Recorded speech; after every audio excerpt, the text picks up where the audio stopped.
সপোন দেখা খুব ভাল, কিন্তু বাস্তৱৰ মাটিত থিয় হৈহে সপোন দেখিব লাগে।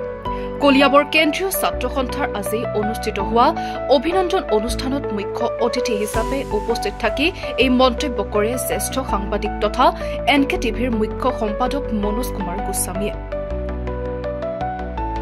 লগতে কলিয়াবৰ কেন্দ্ৰীয় ছাত্ৰ সন্থাই দৰিদ্ৰ ছাত্ৰ ছাত্ৰীৰ বাবে বুক বেংকৰ ব্যৱস্থা কৰাত প্ৰশংসা কৰে।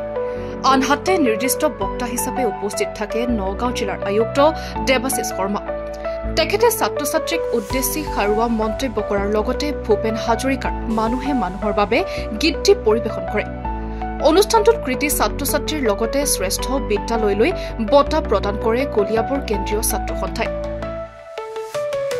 আজি আমাৰ কলিয়াবৰ মহাবিদ্যালয়ৰ যি অভিনন্দন অনুষ্ঠান আজি ছাত্ৰ সন্থাৰ দ্বাৰা উদযাপন কৰা হৈছে, তাৰ বাবে জয় জয়তে কৃতি ছাত্ৰ ছাত্ৰীসকলক মই আন্তৰিক অভিনন্দন জনাব বিচাৰিছোঁ।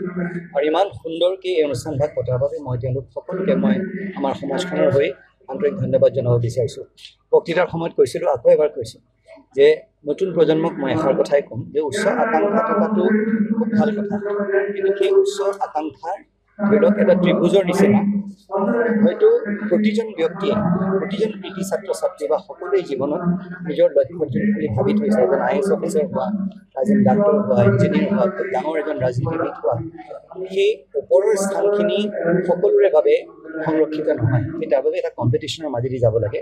সেইকাৰণে আজি মোৰ ভাষণৰ মূল তথ্য আছিলে যে সেই দ্বিতীয়, তৃতীয় আৰু চতুৰ্থ দৰ্জা, তেনেকুৱা বহুতো দৰ্জা আছে। আৰু সেই জীৱনত আমি এটা লক্ষ্যত উপনীত নহ'লে যে আমাৰ জীৱনটো শেষ হৈ গৈছে সেইটো নহয়, বহুতো লক্ষ্য থাকিব পাৰে। আমাৰ তাত খালি সদিচ্ছা লাগিব আৰু নিজৰ ওপৰত এটা বিশ্বাস লাগিব। সেই বিশ্বাস যদি থাকে নতুন প্ৰজন্ম, তেওঁলোকে মনত যি তেওঁলোকে মনস্থ কৰিছে সেইখিনি তেওঁলোকে নিশ্চয় পাবলৈ সক্ষম হ'ব। ইয়াকে কৈ নতুন প্ৰজন্মক মই এইষাৰ কথাই শেষত ক'ম যে উচ্চ আকাংক্ষা থকাটো অত্যন্ত প্ৰয়োজন, কিন্তু সমান্তৰালভাৱে আমি মাটিৰ মানুহ হৈ থাকিব লাগে। মাটিত কি হৈ আছে সেইখিনি কথা বুজি পাব লাগে, আৰু তেতিয়া জীৱনত আমি নিশ্চয় এজন ভাল নাগৰিক হ'ব পাৰিম। খুব ভাল এটা অনুষ্ঠান, আৰু বিশেষকৈ ছাত্ৰ ছাত্ৰীসকলৰ এইটো এতিয়া সন্দিক্ষণ, আৰু এই সময়ত গাইড কৰি দিয়া, তেওঁলোকক পথ দেখুৱাই দিয়া, তেওঁলোকৰ সৈতে এটা বুজাবুজি, তেওঁলোকৰ মনক বুজি পোৱা বহুত গুৰুত্বপূৰ্ণ। সেইটো ছাত্ৰ সন্থাই এইটো প্লেটফৰ্ম খুব ভাল কাম কৰিছে। তাৰোপৰি তেওঁলোকক অভিনন্দন জনোৱাৰ লগতে বিশেষকৈ বুক বেংকৰ যিটো কাম দেখিলোঁ সেইটো খুব ভাল কাম, আৰু সেইকাৰণেই ছাত্ৰ সংগঠনৰ প্ৰতি আমাৰ এটা সদিচ্ছা আছে, শুভেচ্ছা এটা আছে চিৰদিন ধৰি। আৰু মই ভাবোঁ যে তেওঁলোকে ভৱিষ্যতেও এই কৰ্মভাৰ আগবঢ়াই নিব।